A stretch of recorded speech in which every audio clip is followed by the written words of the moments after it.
Thank you so much for being here tonight. I'm really excited. I have Travis Ritchie joining us tonight. He is an author, he's an actor, he's been on the Community, Pretty Little Liars, and The Event, and he has a book as well called Decimus, The Vampire's Curse. So he's got a lot going on. He has a YouTube channel that is hilarious. He's a great guy. I'm so glad that he's joining us tonight. He's had Bell's palsy for his life, like since he was born. Hey, Travis, how are you doing? We are. Hi. Sorry for all the confusion with the timing and all that. No worries. We've got it all But sorted I'm glad to out. be here. I'm so glad to have you on here. I was just mentioning you got a lot of things to update us on. You got a lot of stuff on the go. You're just like me. You can't just do one thing. It keeps us bored.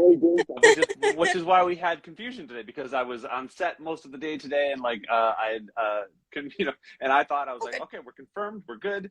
And so like once it got to be about 7:40, I was like, all right, time to set up and get ready. And I'm like always doing stuff, Big so I deal. apologize. Here now, and that's all that matters. So you are on set today. Now, so you're an actor, you're an author, you wrote a book.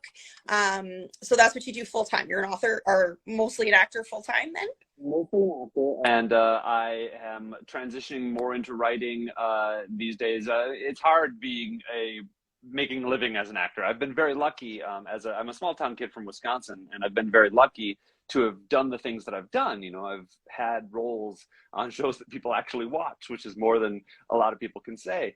And but it's still very hard to make a living. Yeah, So because it's consistent.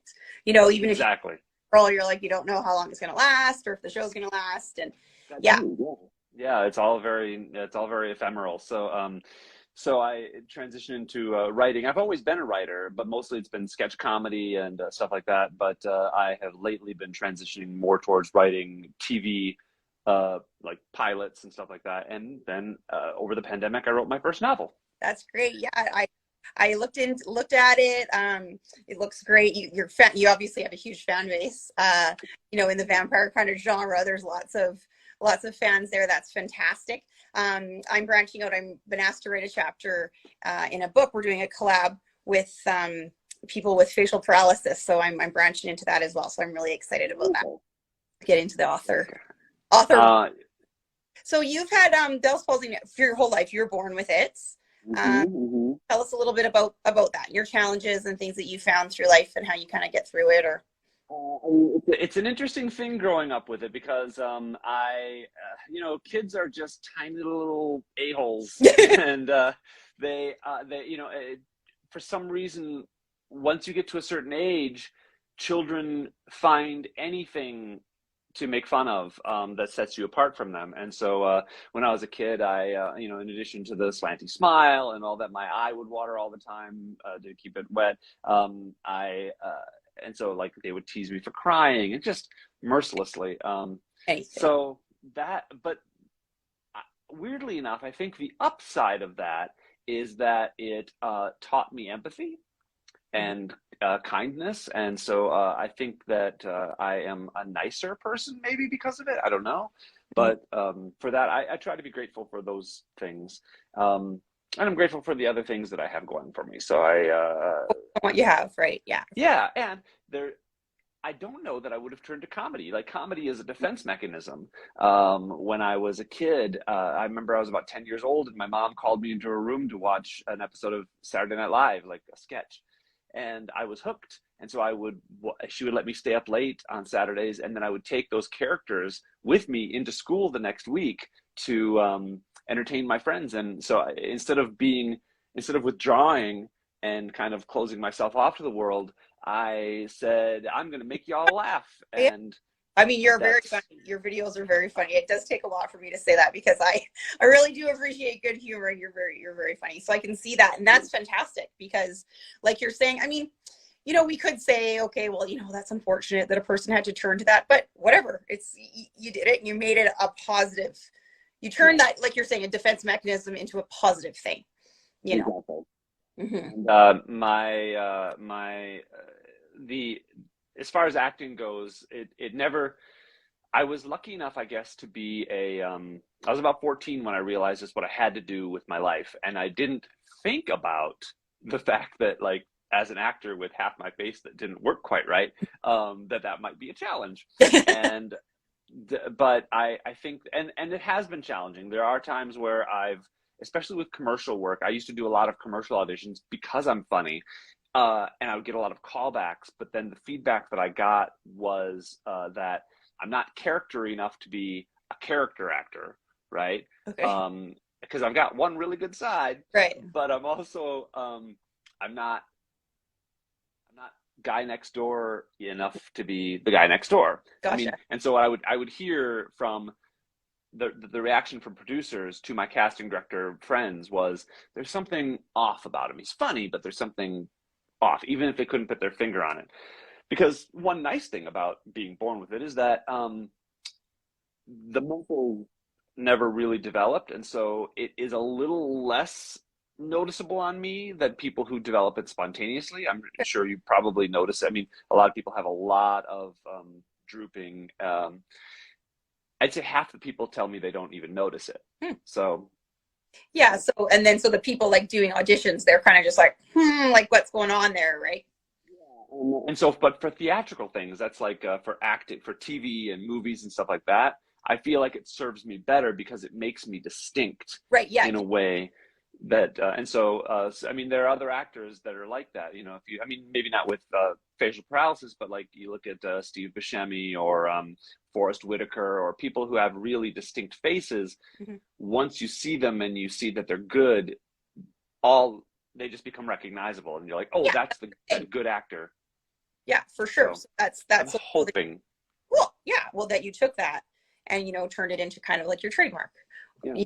or whatever we'll call it. Producing for myself helped a lot too, because I was able to.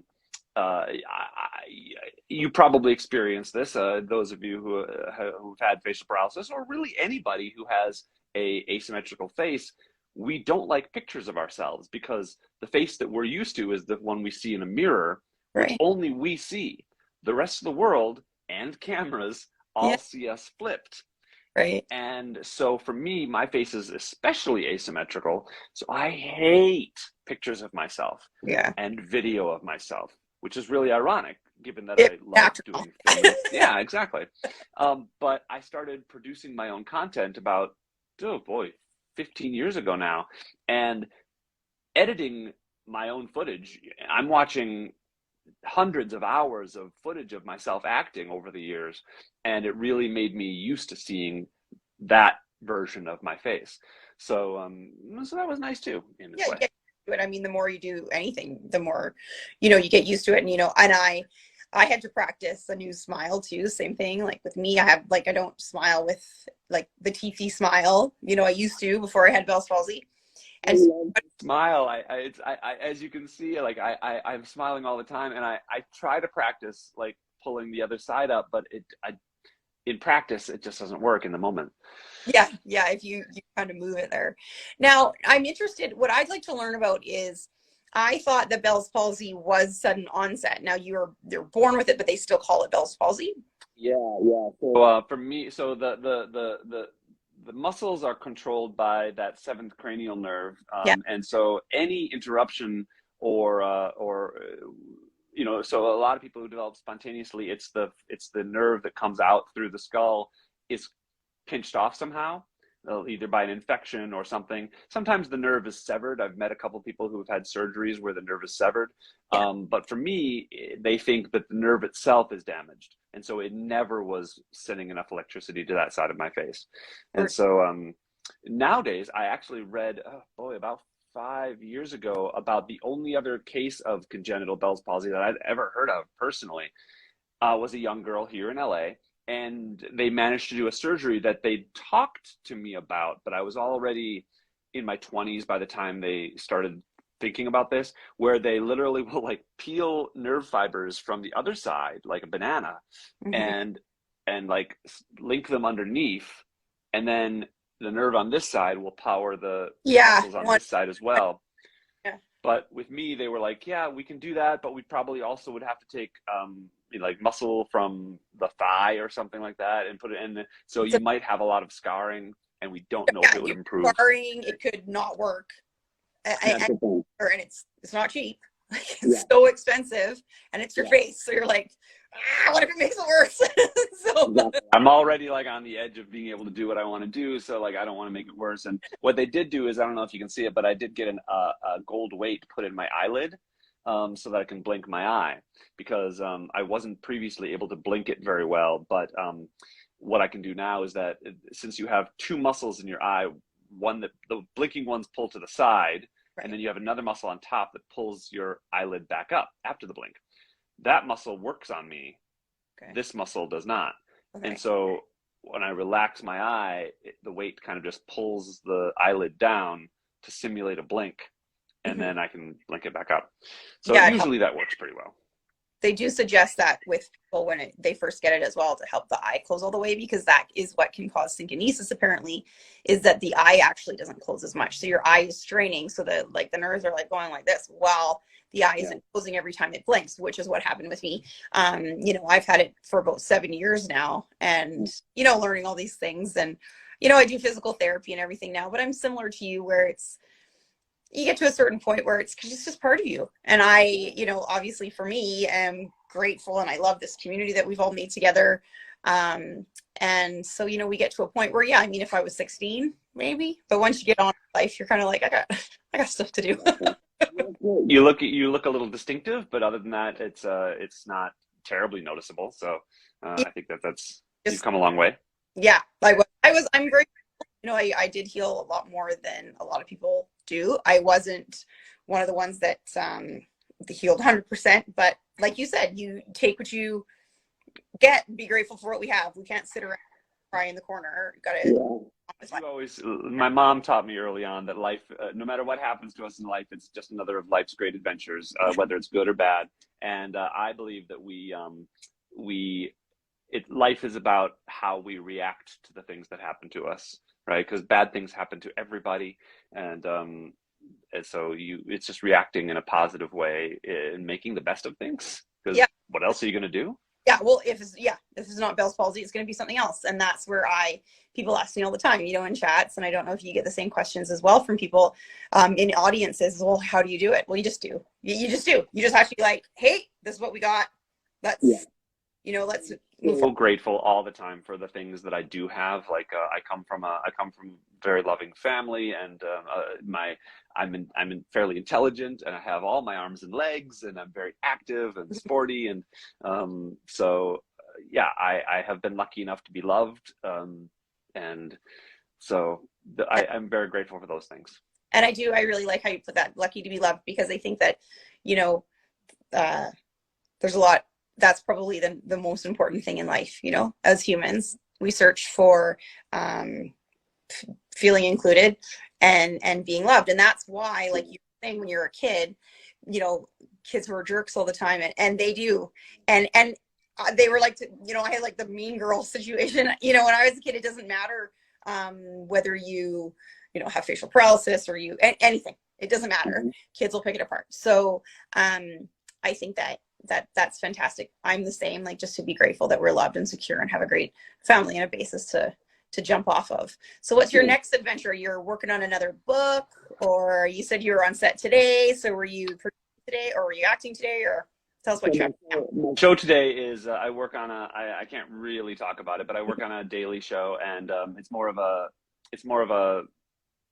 survival job. It's a SAG show, but it's not acting per se. But I did just shoot another project that I can't talk about for Apple TV, but that should be out within the next, I don't know, year or so. But it's really exciting. Auditions all the time, and so you never know. I have the vampire book that came out in April, and I'll have to write. The plan is to write the sequel to that this winter. I have another book that I wrote, that I finished the first draft of, that is based on the Inspector Chronicles web series that I did, which is a Doctor Who kind of parody. Yeah. And so that book has another publisher that's interested in it. So I'm going to have to finish that and edit it and all that. and they also want to edit a different, like a middle-aged book that I wrote. That's a kind of an allegory for relationships that I've had, and Great. so it's a kind of a not a kid's book, but not a young adult book, so it's middle-aged is what they call it, I guess. So That's fantastic. Like you said, you're wanting to branch more in the writing, and that's what I do hear from author friends. Once you get going, it's like you're just, you've opened Pandora's box, and you just want to keep writing. That's great, because that's that you really want to focus on. That's fantastic. exactly. And the publisher of the vampire book, it's called Decimus, the Vampire's Curse. It's a gay vampire love story. And I had the idea 13 years ago as a movie, and then finally decided to write it as a book. But now that I finally have it, the publisher says his first question is, "Can it be a series?" And I said, and I was like, "Oh yeah, I guess it could be a series." Yeah. So well, maybe it will show. That would be fun. And someone would make it into a movie. I see Curtis Friesel just joined. He's one of my co-writers. I've been working with him for a long time. Awesome. So I love working with people on things.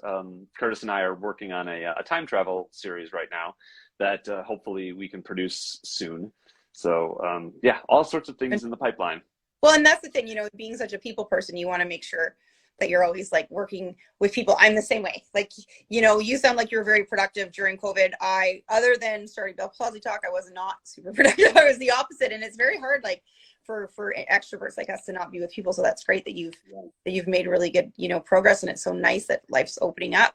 And I know that the projects that you're working on, the exciting ones, when they're in the works, you can't talk about it. So when they do come out, make sure you hit me up and we can chat about them, and I'll share about it, because I'm so excited to see, everything that you're doing. I just love it. Love your outlook. Love everything you're up to. Please do keep in touch. Thank you so much for joining me tonight. I'm glad we could make it work. I know we're both really super busy, and like I said, love your outlook. Keep it coming. Make sure you include us on everything, and I'll make sure I share everything with you. Appreciate being part of this conversation. Yeah, you betcha. Have a wonderful night. We'll talk to you soon. Take care. Bye.